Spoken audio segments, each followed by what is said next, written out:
tiger on the prowl. I'ma make it go wild. I'm original, and I told you so. I'm a kid in the candy store. Put the leather on the denim. I ain't the cure, I'm the venom. If you wanna find me, find the taillight. Something's coming in, you're gonna wanna take a red eye. It's time to go. It's time to go. Get ready. Get ready. Get ready. Don't blink, don't blink. Get ready. Get ready. Get ready. Don't blink, don't blink.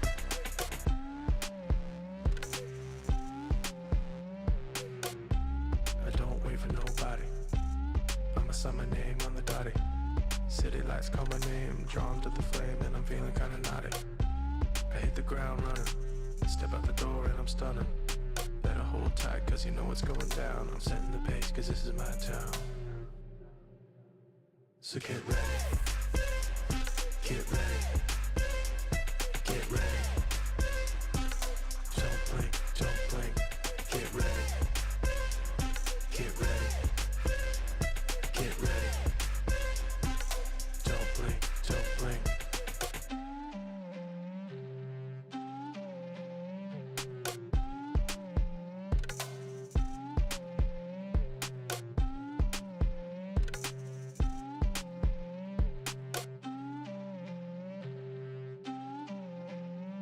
Get ready. Get ready. Get ready. Don't blink, don't blink. Get ready. Get ready. Get ready. Don't blink, don't blink.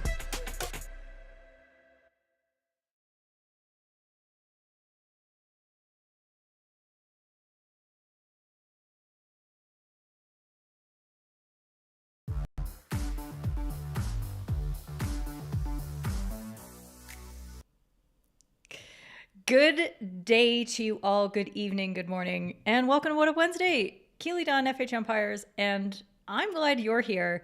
I am not glad that I inserted a duplicate warm-up scene right after. Let's see. Okay, I'm not going to touch it now. But, you know, usually that whole bumper is just bang. It's right spot on. Pardon me. Seamless, unlike my speech. Not today, Satan, not today. We are covering a couple of instances from one of the multitudinous matches of the Pro League variety this weekend and over the last week. You might also be currently watching France and Germany. I certainly am not doing that. I do not have France and Germany on that monitor. I mean, I'm not a monster. I'm live streaming. I got to focus. If you've been watching any of the FIH Pro League games, there was a lot going on, a lot going in many of the games, and we are going to focus on just 2 minutes of one of the games because a lot of issues that I think arose that can help us in how we're umpiring things at home, and also just more fully understanding how one tiny little rule change can impact how we make decisions in big moments in games. And so we are going to cover a penalty stroke decision for an intentional foul inside the circle, and we're going to go over a video referral that wasn't a video referral and that ended up being a card and then needed to be another card. Many things. Okay? So I don't have a lot of announcements today, actually. I just had the topics. I couldn't format this any better. I ran out of life force to make that look better. Sorry. Anyway, that's what we're doing today. And don't forget, if you're new, I'm really glad you're here. Please say that you're new in the comments because we would all love to give you a warm FHU 13 welcome. And if you're not new and you lurk, I see you. I see you. That's okay. It's cool. We also have this. If you're wondering what the third team is, it's this. It's us hanging out together, doing umpiring things. So at $7 a month as a green member, you are not only supporting live streams just like this, but also you're going to gain access to the clip library now, which is a big initiative. The yellow membership at $27 a month gets you so much time with me. Oh my goodness, it's just so much fun.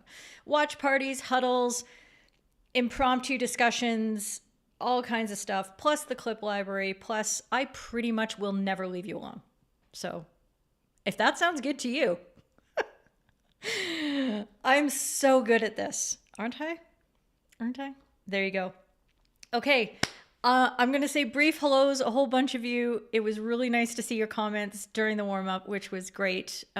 People like Rach, as always. Mr. Milford is doing his duty. Thank you very much, sir. I was a avid blood donor until the point at which I was not permitted to anymore for medical reasons. So that sucks. And I really appreciate those of you who go out and do that, because you really are making a difference in saving lives. So go give blood. Niels is back. Good to have him. And Niels has been so busy at school these days, so I'm really glad he is here. And of course, Shane has the tea. I've got the tea. Shane's got the coffee. Okay, let's get this straight. And then his neighbor Andrew is probably also very heavily caffeinated, so I do appreciate that. Hi, Luke. We're going to be talking about you today. How you like that? Indeed. I mean, not you directly, but the running joke / accolade / awesomeness that I like to bring out all the time. We are talking about the Pibworth rule today. Mr. Godders, thank you so much for popping by. Mike might be cooking. Okay. I have never said that you can't do other activities while you are engaging in this live stream. In fact, I thoroughly, I did say that right. Boy, I am struggling today. I thoroughly encourage you to go out for a walk and just have this playing. If you don't have YouTube Premium, what are you thinking? Go get it. So that you can turn your phone off and you can just sort of listen, and then you can pop over in your phone and you can like watch a clip for a while and go, oh yeah, okay, I see what they're talking about. Cool. And do your own little thing. Anyway, cook, dust the plants. I don't know what other crazy activities you could be doing. You could be driving. If you're driving, make sure you focus, please. Crispy, sir, you are here. Good to have you. Okay. And Mr. Pelmore, of course. Oh, okay. I was just going to say, because I saw what you said on Discord and I thought, I'm torn. Because of course I want you to hang out with me, but training's important. So you're making the right choice, sir. I applaud you with a salute. Am I mixing it? I am. Absolutely. Stain, hi. And Scott, there you go. You're going to disappear, but you'll be on the replay squad. I appreciate you stopping in. Regardless, please make sure that if you are a replay squad, that you ask any of your questions down below. I've had some interesting comments coming in lately, so we might be increasing the troll factor by just a little bit. So I'm down for this challenge. You've met me. I'm okay. Peter Winter, there you go. Sam Church is here. Oh, there was something that was really funny that I had to make sure to bring up. Like, Arian. And if y'all don't behave, we're going to turn on this car and go straight home. Because he has a control elevator and he's not afraid to use it. Urian, you are a legend. I'm so glad you were there. And I hope that you're finding opportunities to be able to implement some of the things that we talked about. And I do want to hear your feedback. Make sure you go into the Discord. The Discord, you say. What is a Discord, Keely? It's right here, okay? Just trust me. Just trust me. A year ago, I had no idea what it was. Now it's like it's running through my veins. Okay? It means that much to me. If you hate Facebook the way that I hate Facebook, trust. This is the spot, okay? All of the people who are in the Control Over workshop have their own little channel where we can discuss all the things that we talked about in the workshop and keep following up, because it's not just a one-time thing. This is an ongoing journey. that we're on together. So come on by. Lou Raider is here. There you go. Okay.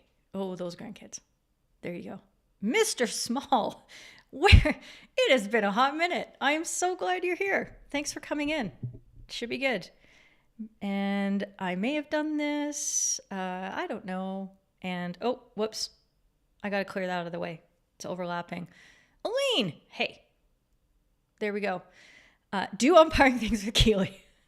That's the link.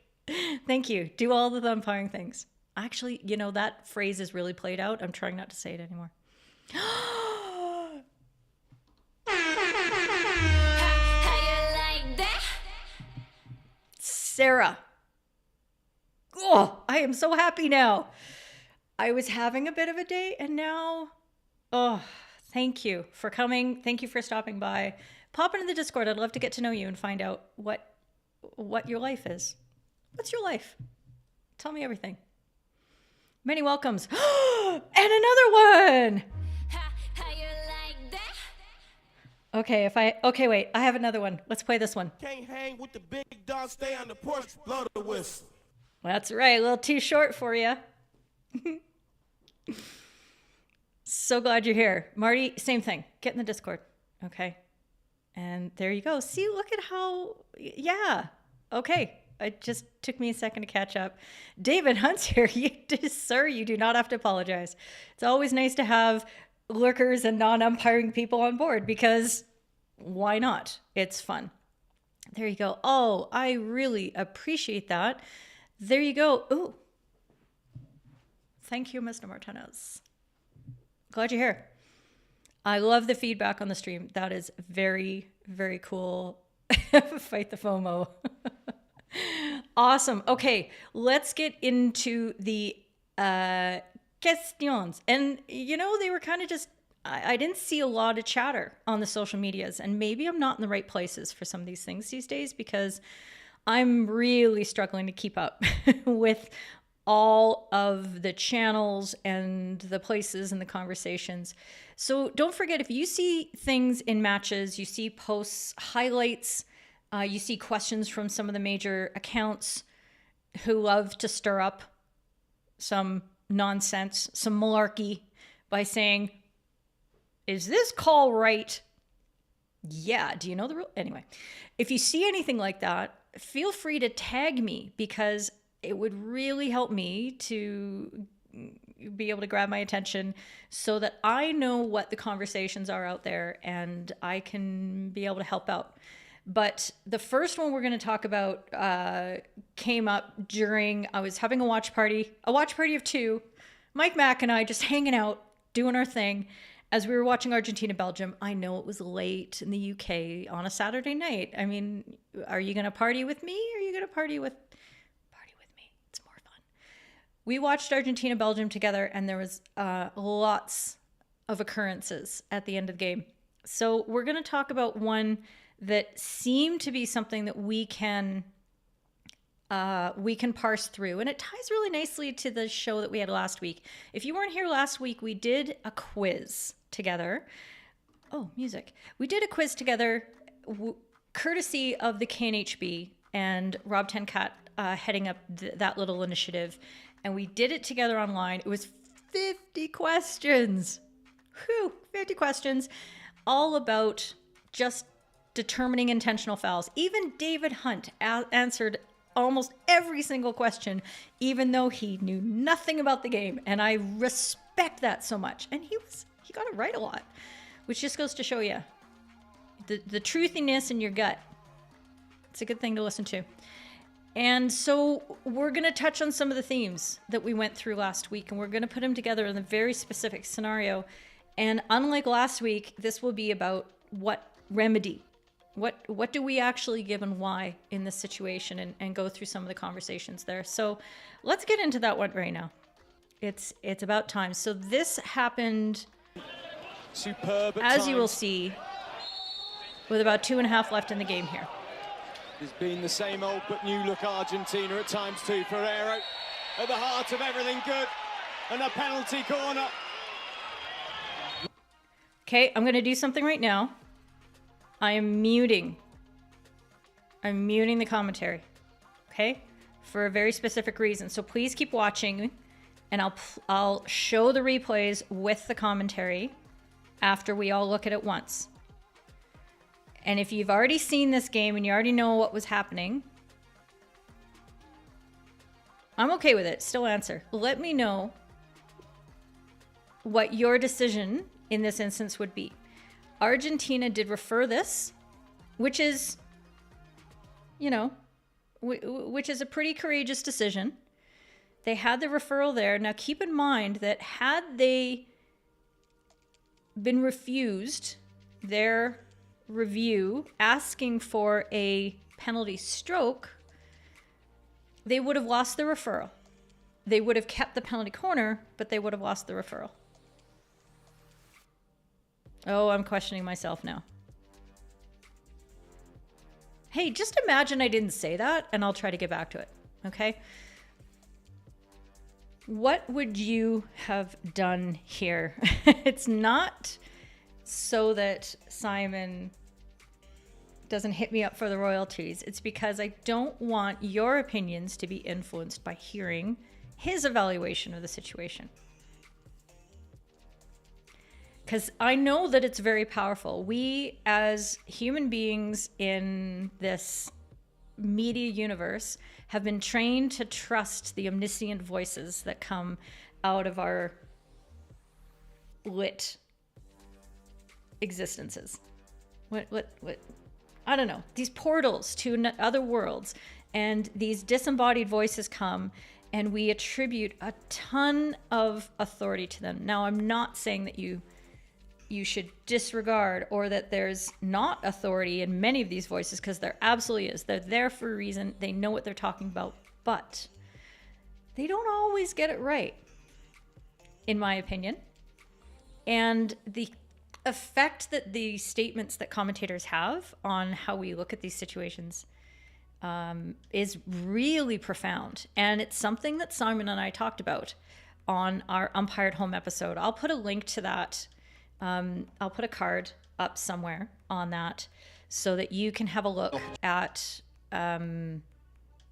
all the things that we talked about. But, you know, Simon in particular as a commentator really takes his responsibility seriously. He's done his umpire certification. He tries to umpire a little bit, from what I understand, even though he's a deeply committed Masters player, and obviously he's kind of busy with all the other things that he does in his life. But he really does work hard at understanding why umpires are doing what they're doing and helping partake in that consensus rather than maybe just throwing out opinions that disrupt or are kind of clickbaity, you know, just to try to get conversation and argument going and dissent. He is not one of those people. And for that, I am very, very grateful, and I respect him a lot for that. So let's see what y'all are saying so far. From the top angle, it seems the attacker is cutting into the patch of the defender. First view feels like a penalty stroke and a yellow card, but different camera angle shows the white player moving into the red player. My logic from last week, PC, unsure how realistic that crossbody tackle is from red. Real time, I think PC also is red over 5 meters. I don't think so, but I don't think he cuts off any. It's not disadvantageous. He doesn't cut off a channel, so, and you would just play on advantage from that anyway. Okay, thank you so much. There's the link. Niels, you're on your game today. I respect that. That's very good. Wait, oh, I don't have a good button for that one. You wouldn't have. You think it's accidental contact. You agree so far. Seems like obstruction. And for you, it's unintentional. Stay with the PC. Okay. I'll just go back to this and I'll play the extra as well. It's been the same old but new look Argentina at times too. Referral at the heart of everything good. And a penalty corner. Michael Casella once more. I blow a penalty corner. Argentina is asking for stroke. Okay, I will check it. And as a follow-up question, to make up for the delay. The contact point is a player, Ferreira, who's burst forwards into the circle. He's been one of the two standouts anyway. But he's behind him. You see, I think that's unfortunately, the Schlover's got too tight, and that's a tap tackle, and it's accidental. I don't think that is a stroke. There is the contact, but if you look at the running line, he just cuts across to Schlover. We talked about it earlier on. You can feel the pressure. You want to deny a tackling opportunity, so he's moved the ball left to right and created a different running line. Yes. Yeah, there isn't. Yeah, look at this. Watch that movement there creates the contact. Schlover's running a straight line. He hasn't changed his defensive run at all. I have a decision for you. Yes. It was a push inside the D. Yes. So it is a penalty stroke, and Argentina keep the refer. Okay. Well, what do I know?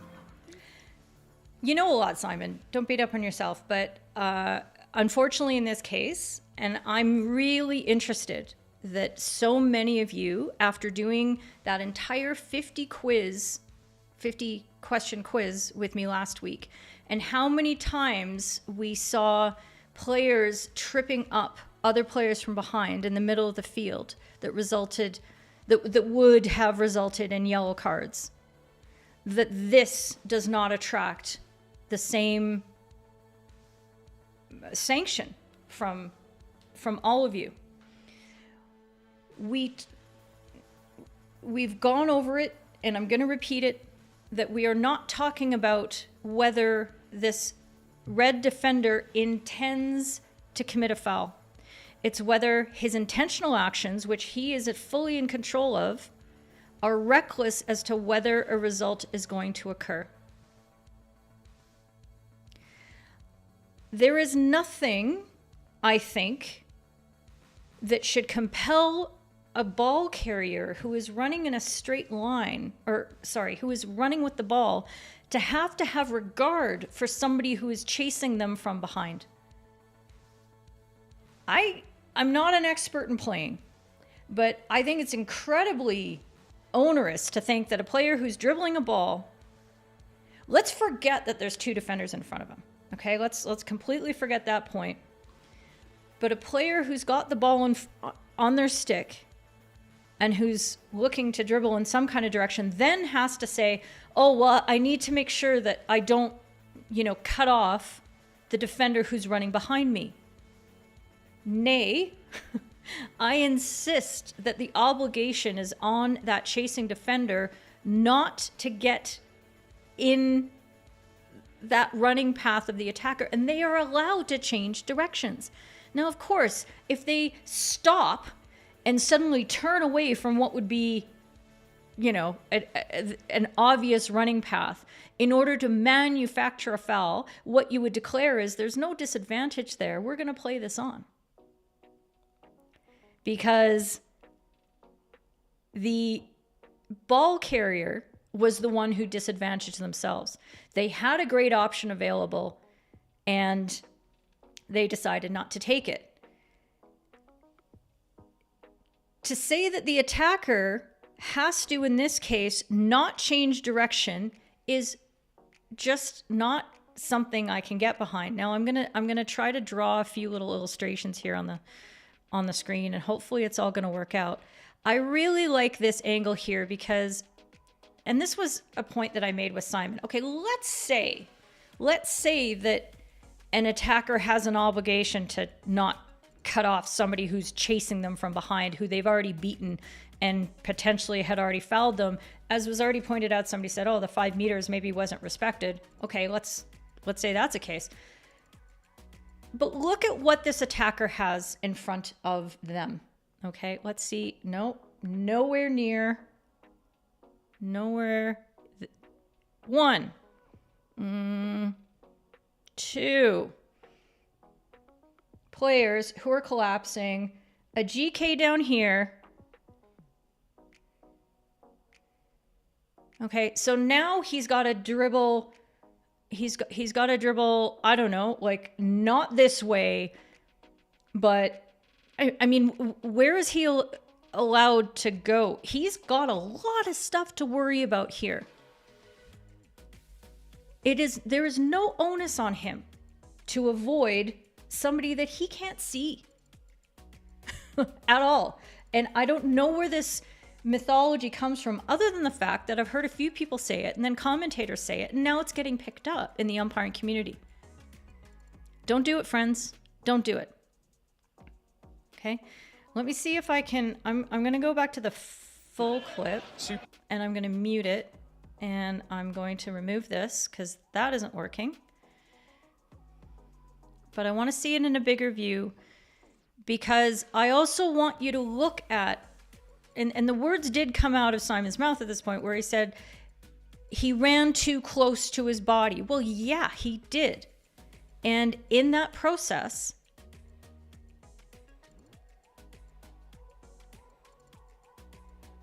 okay, he's beaten here.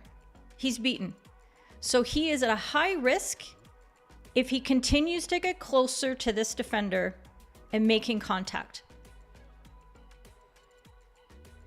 Okay, side by side, that's fine. And then he starts leaning in with his stick and he runs. Look at his feet are right in the middle of the ball carrier's feet. And he's wrapping his stick around, and there's a little push that comes here. Okay, but it's more just right here at this second. If I can get to it. Okay, he falls into the back of him. So I'm not going to I'm not going to do anything weird. Okay. I'll get back to this in a second, okay, Perth Luxury, because I was confused. I'm confused. Okay. If your tackle has a low probability of succeeding and a high probability of taking down that player, that is deemed an intentional foul. That's not just a tap. It also brings the player down to ground. The thing that mystifies me is why this guy even tries this foul. He's got two teammates in front of him. Two teammates that can easily like coordinate a nice defensive effort between the two of them. This is poor defense. Dare I say it? But it's poor individual defense because it's an absolutely unnecessary risk, especially in this situation. But even if it wasn't, if there were no players in front of him, this absolutely still would be a penalty stroke. Okay, I'm gonna look at your comments. And first of all, let me get to this here. What the Sam Hill's going on? How you like that? Would Grimesy really throw you cheese? I don't know if he would.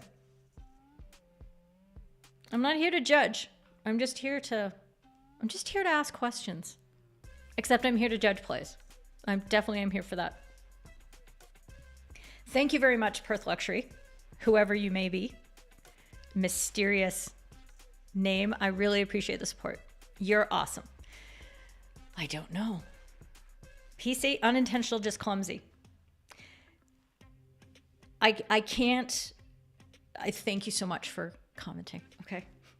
But the just clumsy is not a characterization that helps us understand what breaks down play. Mistakes and tackles that simply miss that are from players who are in good positions but just try but they just get beat, that is potentially, like, clumsy can be a word that's described on this. That player has entire control. The defender knows exactly what he's doing by running that close to that player. He knows he's going to trip him up, and he's taking the chance that he's going to do so. That is not an attempt on the ball. That is a tackle of the body. No, no, no.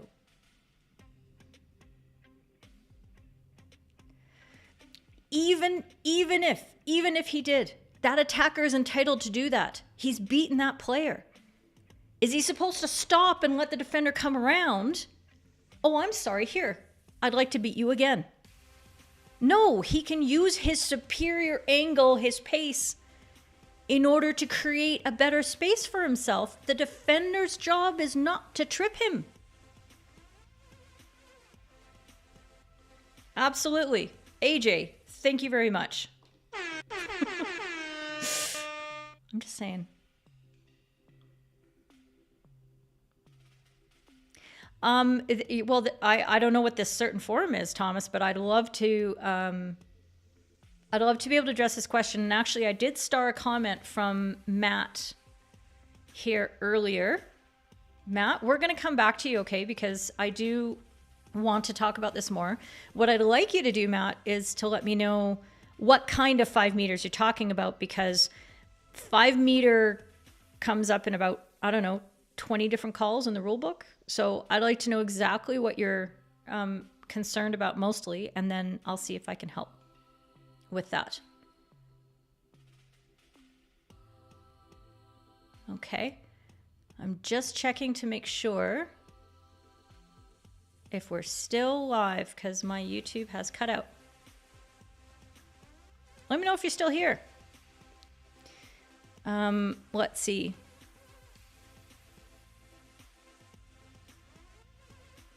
Yeah, no need for red to challenge, defender in front. Poor play. Penalty stroke for Godders. Thank you, sir. There you go.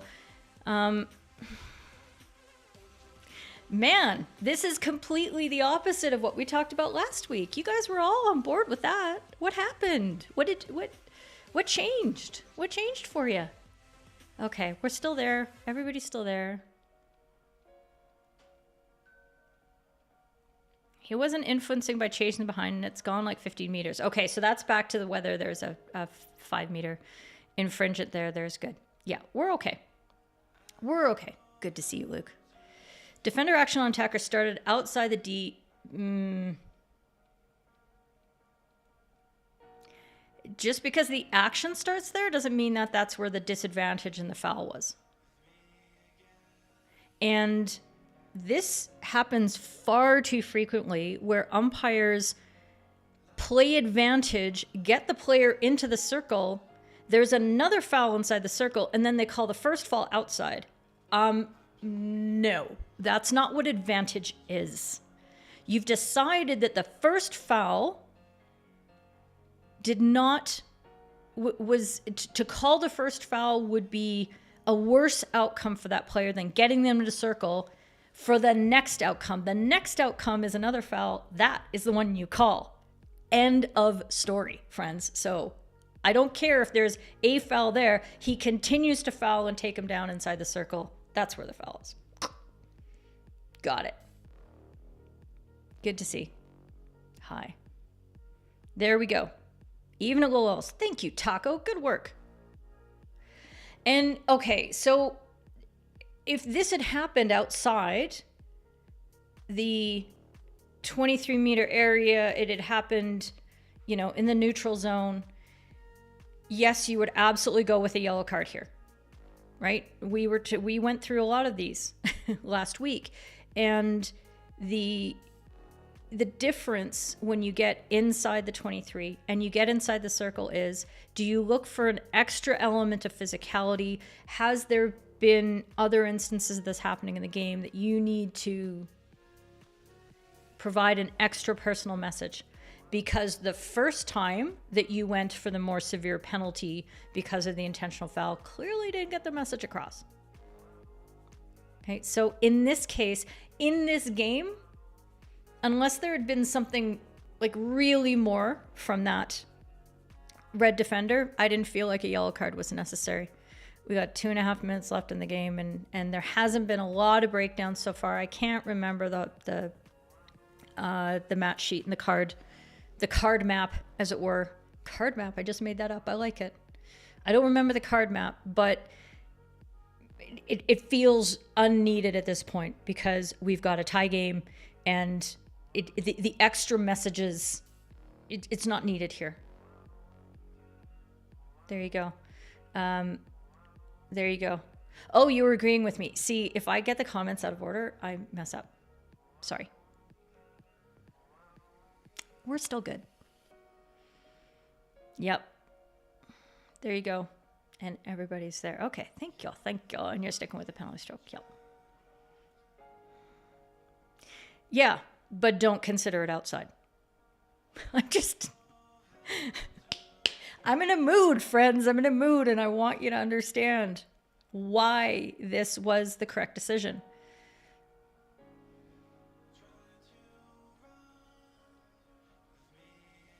That's fair, Rachel. I will take that. That at lower levels, the players have less of an understanding of their body, less control of their body as well.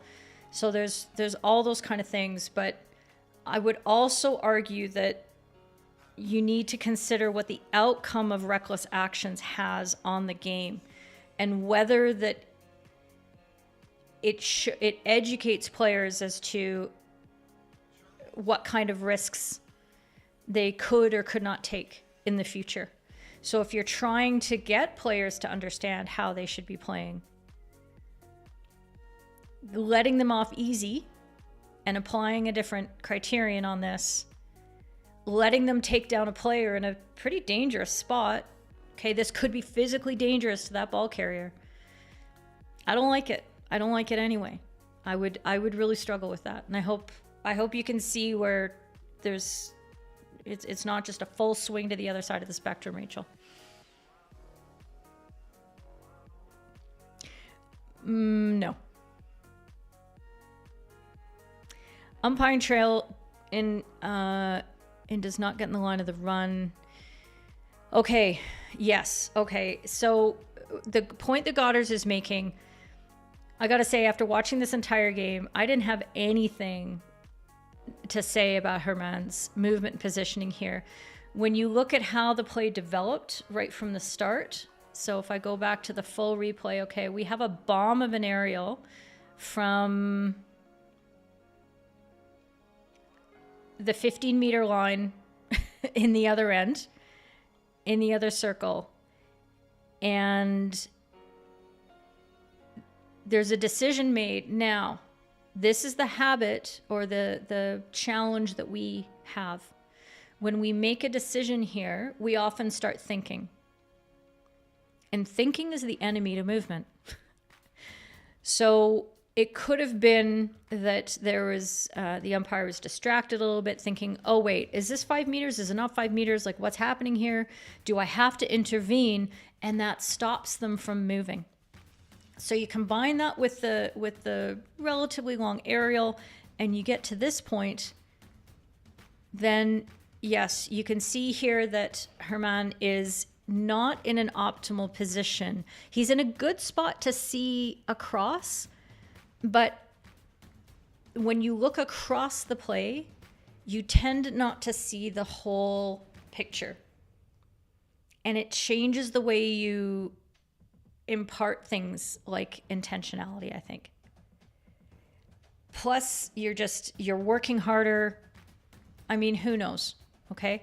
But I think we can all agree, and the point that Goddard is making is that in an optimal situation, and the reason that we take positions that are ahead of the play and we try to get down to the end line and we try to have the play coming towards us is because it gives us the best opportunity to be calm and steady and have a great vision of the entire play when we have to make our biggest decisions. Okay, so that's a great point, Goddard. Thanks for pointing that out there.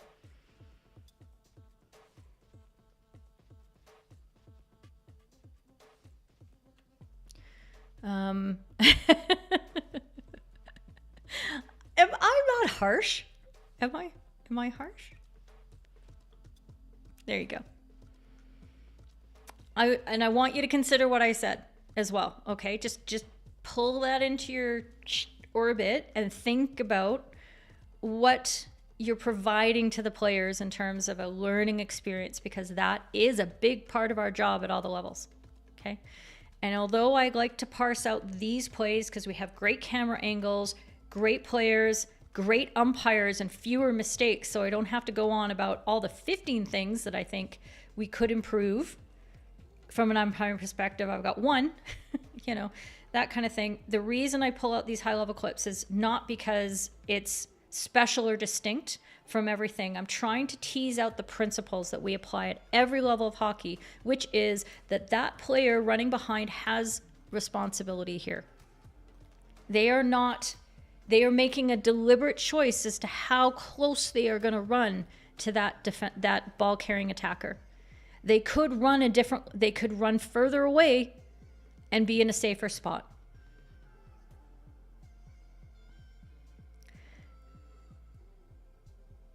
You don't have the best angle. It looks like it's cleanly in a better position than Argentina. I don't know. Okay. And it's, if I go back to the full clip here, okay, we are seeing the outside of the aerial. We don't know where the players were before that, okay? So, and we can't see here whether maybe the Belgian player played it off his body. Like, let's not major in the minors here. Let's focus on the things that we can actually learn from, because we don't have good vision on that. So I can't help with that.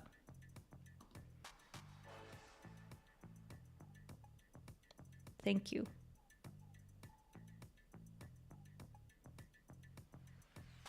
Very possibly, right, AJ? And we don't know. It's a, you know, sliding door situation, butterfly effect, who knows? But there's a reason why being ahead of the play is better. And I think it's because it gives us our best chance. So that's why we develop that as the habit, that is the pattern, and that's what we're trying to do.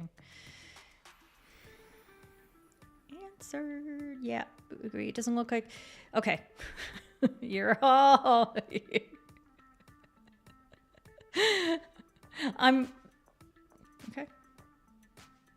Absolutely. David Hunt, newcomer to our sport.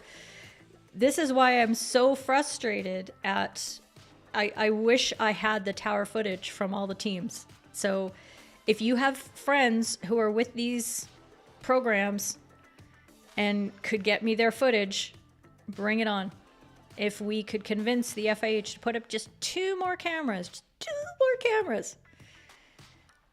because when we have the advantage of those, I remember when we've got the spider camera, you know, that's sliding across the top. God, even a drone. It makes me so mad. Coaches feel the same way. Coaches don't want to parse out games like this. They want to see it from behind the goal, a little up high. Okay. So who's got control? Who's got the responsibility here over the running path? And that is not an accident. It's not. It's not. And you want to teach players at every level not to take that chance. That's not a chance to take. It presents too much danger to the ball carrier. Too much risk for that foul. And low-level players will not clean up their act. They won't learn stuff if you just, oh, you didn't mean to do it. It's not about what you mean to do. It's not what your intention is. It's whether your intended action risks the big penalty, that the likely outcome is bad. If you get away with it, if you can, I don't know, make the shave tackle from far enough away, awesome. Play on. You can tackle from anywhere if you tackle the ball cleanly. Oh, trust me, they think about these things. It's about affording them. And it's not the cameras, it's the cables. You need to have dope cables, very, very long, expensive cables. And that is the stuff that takes all the money. And then you need, you know, I mean, you're not adding more operators really, because I don't think you have to do much with those cameras. You can just put them up and then just the directors, producers just go, yep, let's switch to that camera for these 5 seconds. Boom, boom, boom. They're moving around. They can do it, I think. Thank you. That's a good analogy. I like that. It's always the uphill skier's fault. Yeah, I like that a lot. Any other questions from this?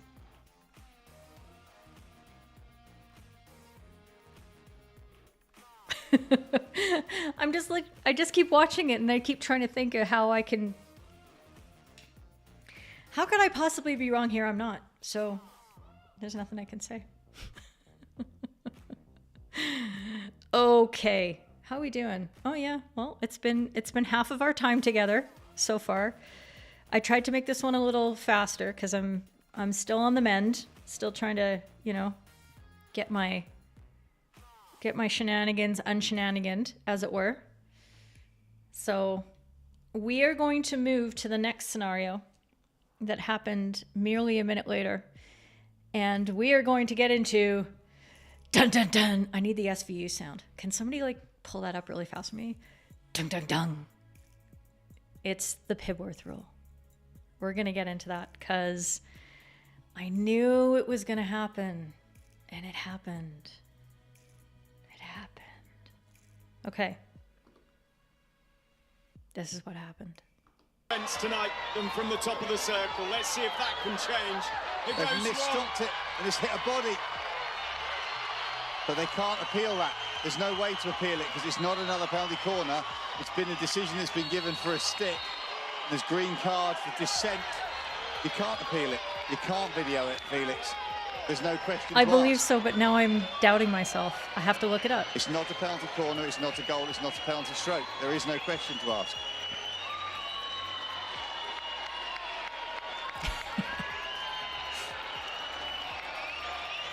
It's getting rather heated here. Felix Tenaire has to be careful here. He's telling him, he's explaining the rules. He knows the rules, Felix, you know the rules. You cannot appeal a decision that doesn't have an impact on a corner, and it's not a corner decision. Superb umpiring there. Spot on, absolutely spot on. Missed trap at this stage of the game, wow. And Dorian deserves to be sent off. You can't do that, unfortunately. I know he's frustrated. Tonight and from the top. And David Hunt has learned why I'm so obsessed with this area of my tiny little super niche of the world. And it's the people as well. Okay, so let's work through this. This is incredible. Richard, you know, would you just not skip through everything and just fine.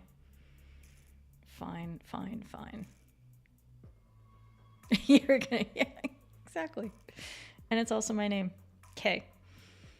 So what's going on here, just to make sure that we're all on the same page, is that the decision that the umpire made on the pitch was that it hit the body of Arthur Van Doren. Okay. And awarded a free hit on that basis.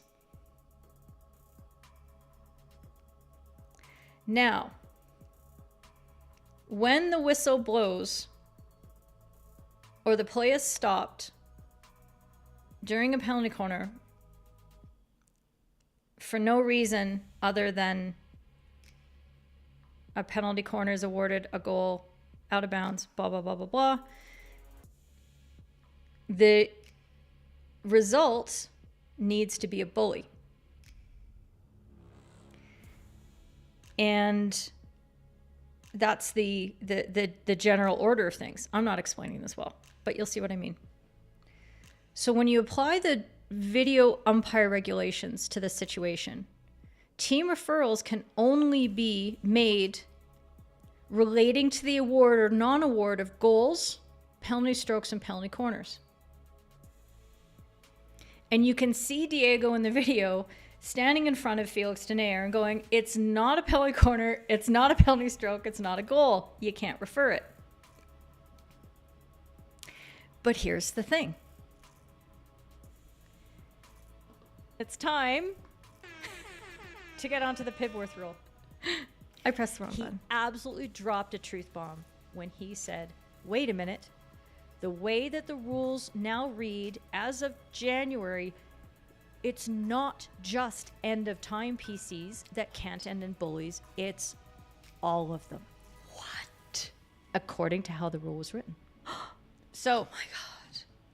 In case of that was episode 50, and I have the, hang on, I have the link. Let me do this for you. Mods, I know you would have been on top of this, don't worry. But I kind of was scrambling. So if you want to see the full conversation, as I was watching myself, that was the weirdest thing that's literally ever happened on this stream. Go here and you can see the full explanation, because we had a situation in the Dutch Hoofdklasse where this emerged and we had a long conversation, and big props, as always, to Mr. Luke Pibworth. This is, okay, maybe that's going to work now. I think the sound effects are broken. You can tell me. Who discovered that the rules regarding whether bullies can end penalty corners had been changed. This is what the rule used to say prior to November, or this is how the rules read in November 2020. And we knew that these were the 6 conditions that would end a penalty corner. If a bully is awarded, if play is stopped, however, if a play is stopped because of an injury or any other reason during the taking of a corner, at the end of a quarter, the bully has to actually not be awarded, but the penalty corner restarted. Okay, so that's how it used to read. So you'd say, well, that's not the end of a quarter, so that shouldn't be there. However, in January 2021, you can see the start of the line there. Sub G was removed. So if a bully is awarded in the course of a penalty corner, that does not complete the penalty corner. We're just reviewing this so that everybody's on the same page. 6.5 then used to just read like this, and then was revised to add sub D here and the guidance. In the case of award of a bully at a penalty corner without any of the conditions of 13.5 A to F not being completed, the penalty corner is retaken. So the question is, friends, which Mr. Dunmore very effectively interrupted. Does the award of a bully equate to the award of a penalty corner? And therefore should be a ground that a team can refer. The conversations go like this. On one side of it, the regulation is clear. It doesn't list a bully as being one of the reasons that you're arguing for a bully because a free hit defense should not have been awarded. It's not there specifically in the regulations. On the other hand, the bully actually equates to another penalty corner. So although no foul has occurred, the penalty corner is retaken, and that should be the ground. Now, I want to be really, really clear on this. This is not the umpire's fault here. This is a furthering of a change in the rule that did not get communicated to anybody. And I know other people would have seen it before our little community did, and Luke Pibworth discovered it for us. But it was definitely not in general circulation. The umpires responsible for employing these rules at the highest level certainly had not been communicated directly to, that's not English. They had not received communication about this rule change. It happened in the middle of the pandemic when nobody was playing, so I didn't even notice it. And there is no way on this earth that player, that Felix Denaire, knew about the rule.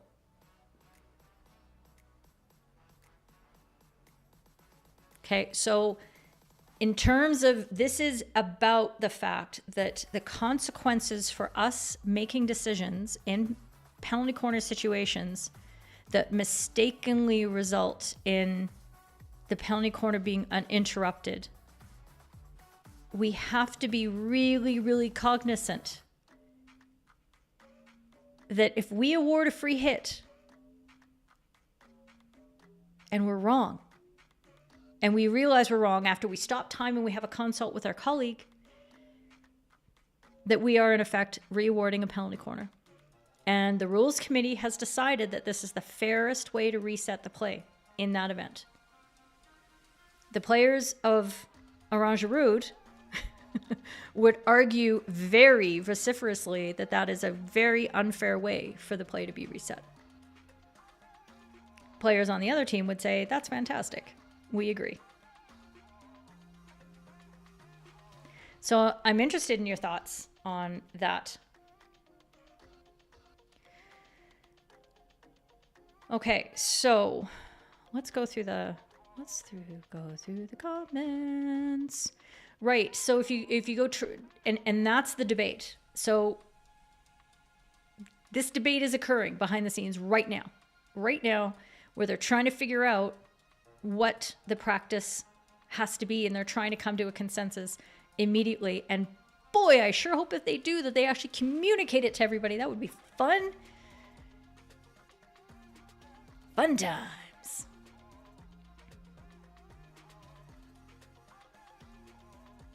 And yeah, so sorry, I'm reading and not reading what I'm saying. Mike is still on the side that it's the technical wording of what they're saying. And yeah, so it would certainly help to change the wording. But what they need to decide is, yes, that's the consequence that has to follow from the changes to 13.5 and 6.5. That because bullies are in essence penalty corner reawards, the bullies should be added. In essence, you're essentially appealing for a bully, which is weird. Have I ever told you how much I hate bullies? It would be a bully here, Ian. It would be an appeal for no foul.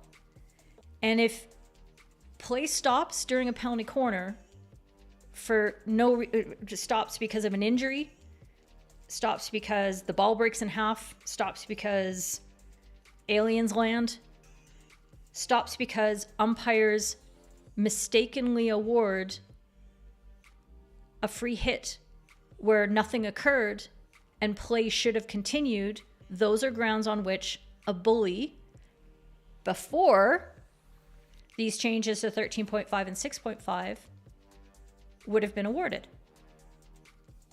Now, if you actually go back to the video, the fascinating thing is everybody's just assuming because Arthur Van Duren is really, really pissed that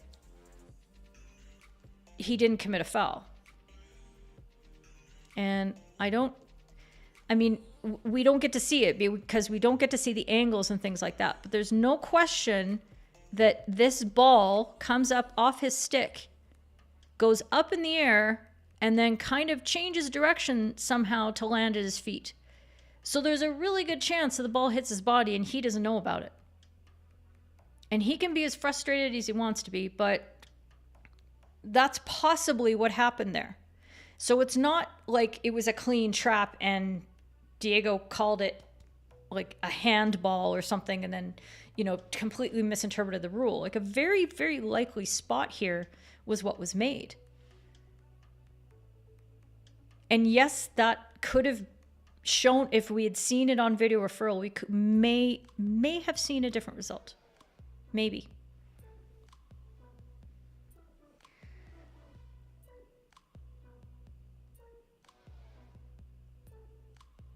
So it's really tough.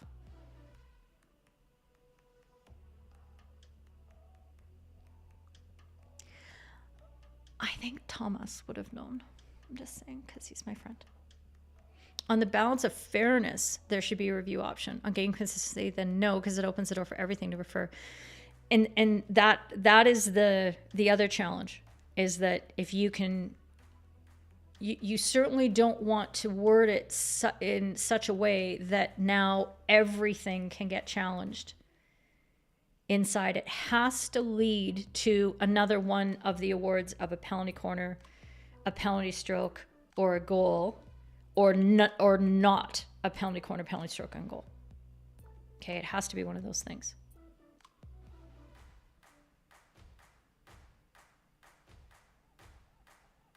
Yeah. No, the umpire hadn't changed their mind.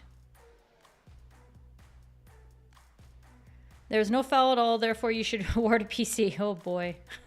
Right? Like, that would go over like a ton of bricks.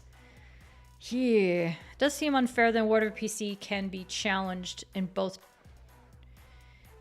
directions, but the removal of PC opportunity cannot be referred. It does. It is inconsistent in that way as well. And that's the thing. Do you make the jump now? Do you just say, well, you're not actually asking for a bully. You're asking for a retake because the whistle blew and it shouldn't have. So if you can make that jump, and if we can make that jump logically, then yeah, it should be allowed. It sure does. Hi, Lloyd Clark. Are you new? Tell me if you're new. I'll play sound effects for you. Appealing for a re-awarded PC, not appealing for a bully. Yeah. Yes. Yeah, I like that, Chris. Let's turn that over in our minds. Let's percolate. Let's marinate. Marinate.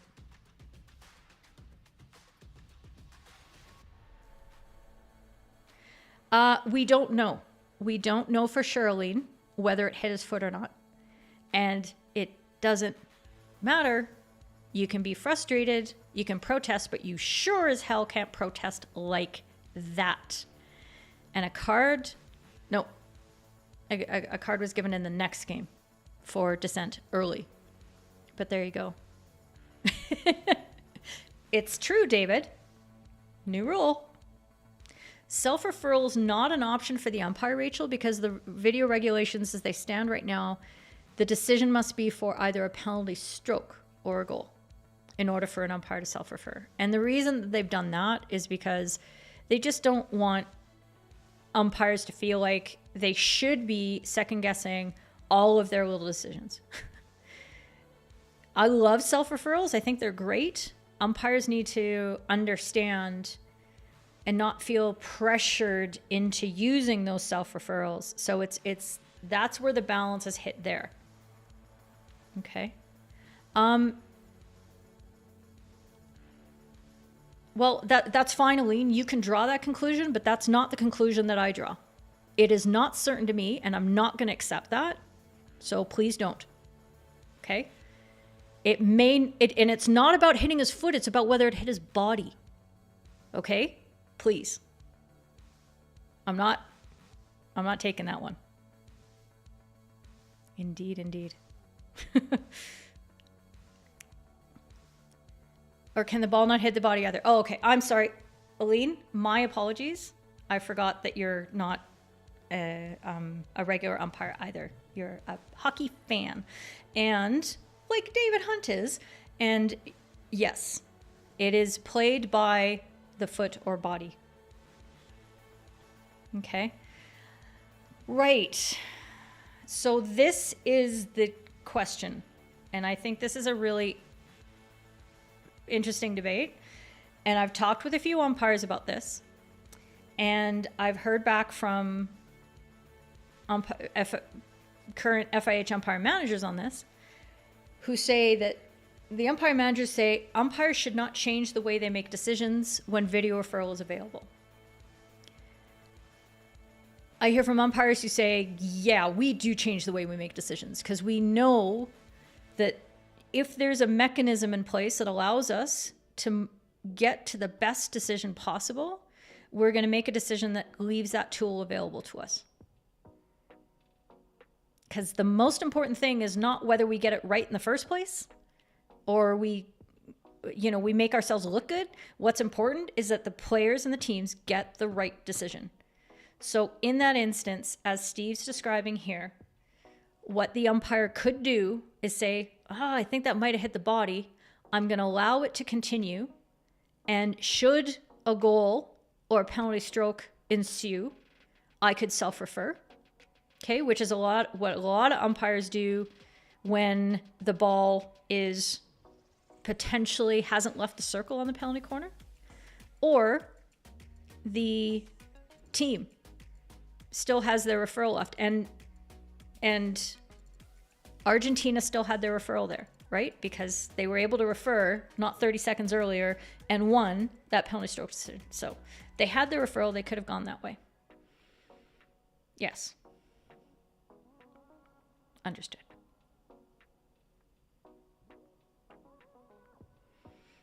Yeah, there's downsides to it for sure, Richard. And one of it is that in conversations with certain umpires, I kind of said, I only had one tournament in my career where I had video referrals available. And the thought of these incredibly complex permutations going through my mind at certain times in the game, I'm like, dude, this is, whoa.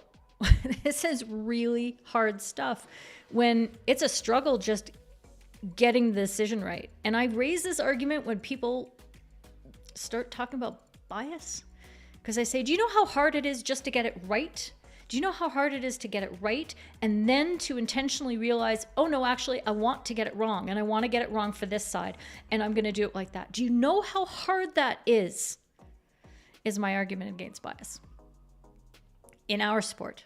Okay, I'm not talking about everything else. I just know how incredibly hard it would be. Now, in this situation, you know what the correct result is. You think it is. But you're going to intentionally not decide that so that in this situation, you can have a double check on it. Or you can let it play out like that. Holy crap. If your mind isn't blown, you're not thinking it through well enough, because mine sure is. And with that layer of complexity, you introduce another possibility for errors, right? We try to keep this stuff simple, and that is definitely not keeping it simple. So I have a feeling that we're gonna not hear about this soon. It's gonna get decided in the background, and it's gonna be on the hush hush down low, and nobody's gonna know about it.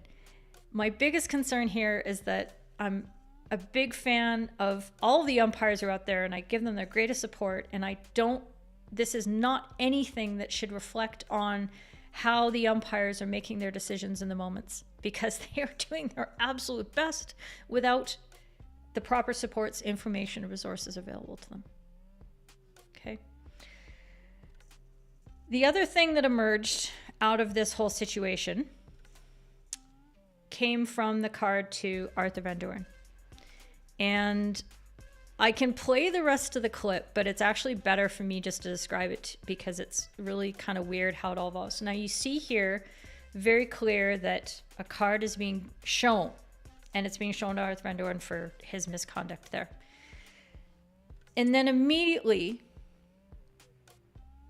Diego is surrounded by, he's got 3 players, and then a couple go away, and then another one comes, and then he's dealing with this argument from the captain in this moment. What happens in this game is that Arthur Van Doorn doesn't leave the field. And 30 seconds later, the Argentinian bench is in an uproar, and you see the cameras are focused on the technical officer on duty, and there's explanations going, and then they stop the play, and the Belgian team's kind of going, you know what, because they had the ball in the deep corner, and Diego and Herman come together, and they're discussing the fact that Belgium still has 11 players on the field. Arthur Van Doorn is on the ball at his left D position at that particular moment. And it's like, oh, you. So Herman awards, basically upgrades, and he shows very clearly, you had one of these, now you're getting one of these, and pulls out a yellow card. There's 30 seconds left in the game at this point. So that ends up being another layer of contention and complexity. What I want to point out about that is that in the moment that Diego is trying to give this green card, it is really important for us to take our time. We have stopped time, and we need to make sure we get eye contact with the player that we've dealt with.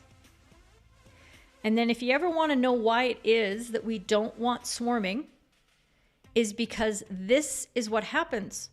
You get distracted.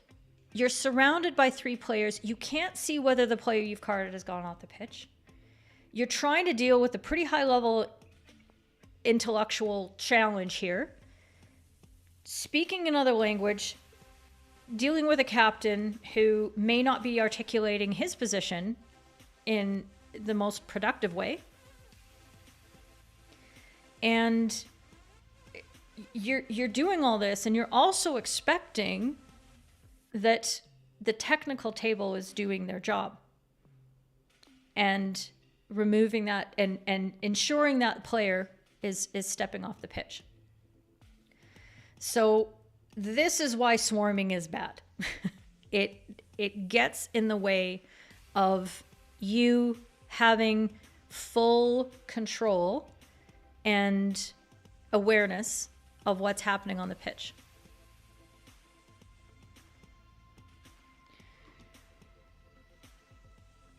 Another question that came my way out of this entire situation was, well, why wasn't Denayer carded for this? So you're going by the notion that, well, Belgium had too many players on the pitch. This wasn't a result of an improper substitution. This was a carded player who did not serve their suspension on time and then interfered with the play. An upgrade of that card is the correct result in this situation.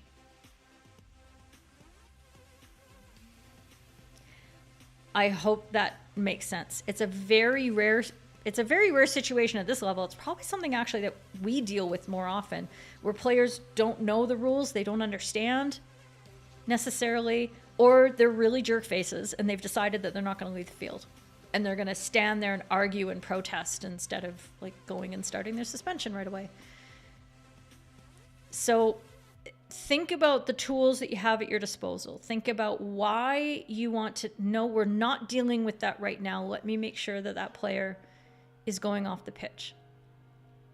You, captain, get these players away from me, and then you stand here, you make sure your player goes off, and then we're going to talk.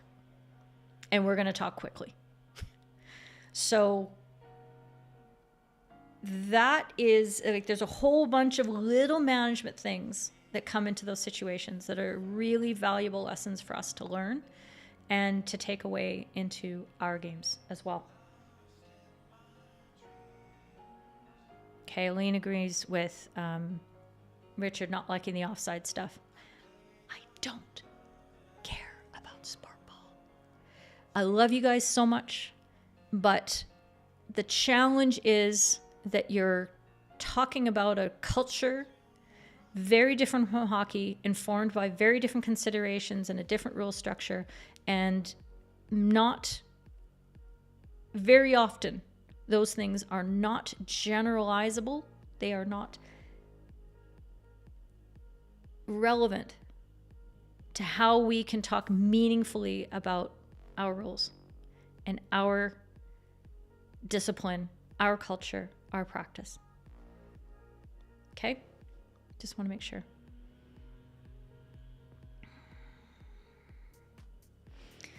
Back to the video referral. We can't decide based on the video if it did. So if they score, maybe there's no advice possible and it's a goal, but reality. Right. That is a downside. Absolutely. Absolutely. One thing they could do in some situations, play it out, let the ball go in the net, and then call the free hit defense. So you've allowed the result, which is what happens if the ball doesn't, leave the circle. That one is much more a possibility for you. So you've made your decision as to whether something is a goal or not. And if no advice is possible, then your decision stands. but the referral is available because you allowed the play to ensue. So the problem is the interruption that's early. Okay, that's a really good point though, Mike. Thank you. Yeah. Juan Pablo Dabrowski, hello friend. The upgrade means the green card plus yellow card, or just yellow card instead of the green card. Fantastic question, and I'm going to look it up. These are the things that for an umpire, it doesn't have any consequence to what you would do in this game in terms of, or in any game, in meting out additional discipline. It would have a consequence if you've got nobody else tracking the cards and you need to know what you should be doing here. So I'm going to look up to see what they did. Because what I naturally do in these situations is just rely on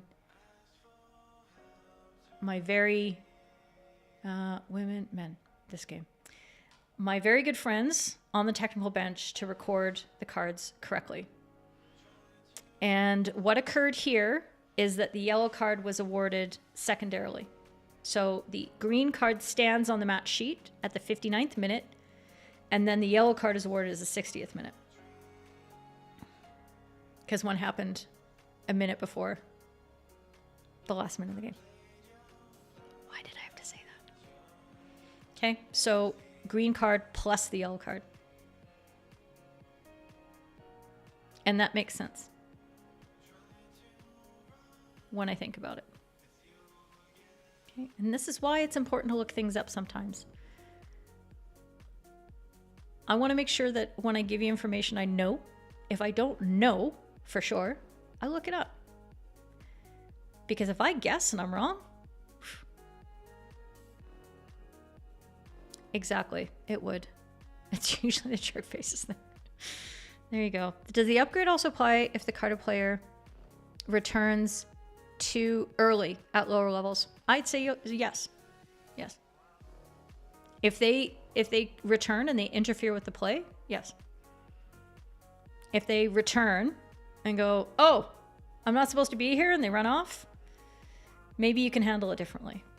The management that you do at your level, depending on how formal things are, how official they are, how knowledgeable the players are, that's going to have to be up to you. I can't tell you exactly how you would do that, but if a player comes on without me as an umpire, if I don't have a tech table and I haven't waved them on, I am taking a pretty dim view of that. I don't like that at all. If it's young players who I've not seen before, or inexperienced novice adult players, it's my job to communicate with them. I'll tell you when you can come back. So for example, if my colleague who's on the far side from the benches sends off a player, as they're going off, I'll say to them, I'll let you know when you can come back. If they don't wait for my prompting, I'm not happy. I'm not happy. So problems like this can be diverted, they can be prevented with some proactivity on your part and some communication and the empathy, understanding this player is not going to understand why I'm doing this. Bye, Niels. Good to have you, friend. Just checking the time. Let's see.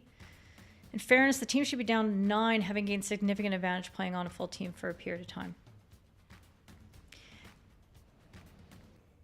Yeah, you can make that argument.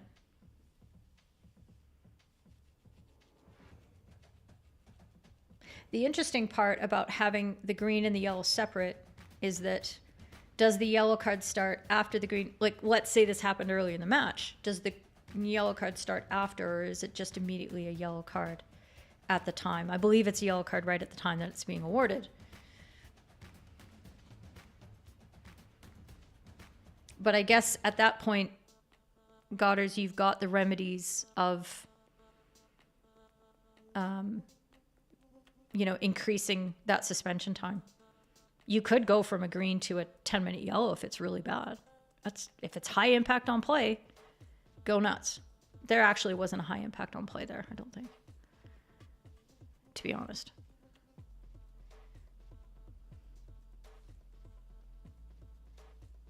The suspension ends at the end of the yellow card award. The timing of the yellow would start at the point. Okay, you guys are all telling me. Good. Been given, not after the 2 minutes. Yes. Okay.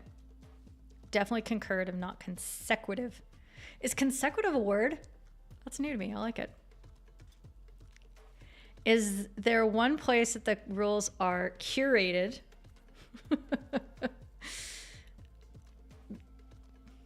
I can show you the rule book.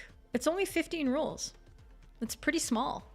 I mean, compared to say like an NFL rule book or NHL or something like that, NBA, like those rule books are massive. Ours is really, really small. The trick is understanding them. And that's why I'm here. Okay. Well, that was an intellectual challenge.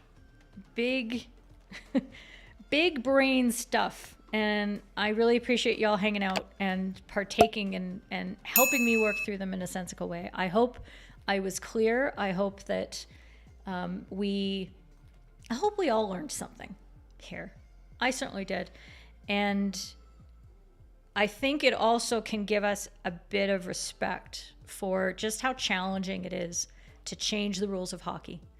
Because we think just one little subtraction is going to be just a small, like, what can possibly go wrong? And then boom, boom, boom, boom, boom, boom, the dominoes fall, and we realize this actually affects this thing and this thing and this thing.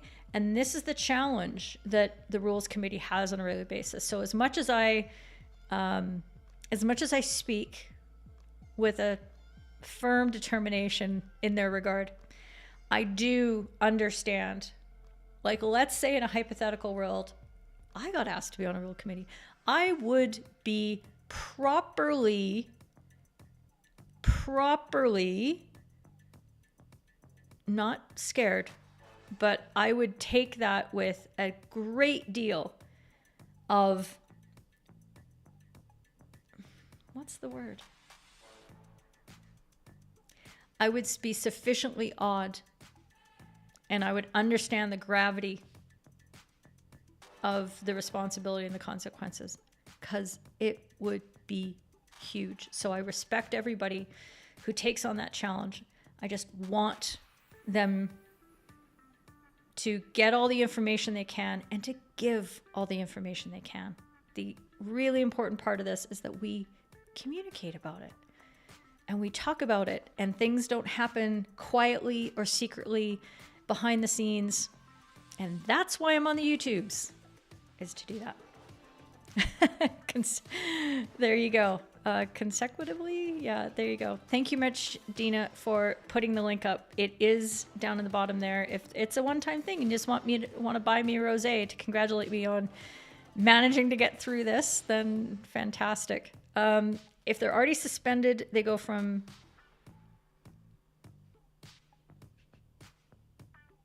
Yes. Yes, they would just... If they're already on a yellow card that's 5 minutes, no, I think they start a 10-minute yellow card when the second yellow card. But if somebody's off with a yellow card and they start doing the stuff, you're not giving them another yellow. You're giving them a red. Why do they want to make it so hard? There's more photos. I tell you, this duffel bag gets more photos taken of it than my friends' babies do. I love it. You've always started a new timer. I'm really glad, and you can take this discussion to the umpires. The youngsters that you umpire.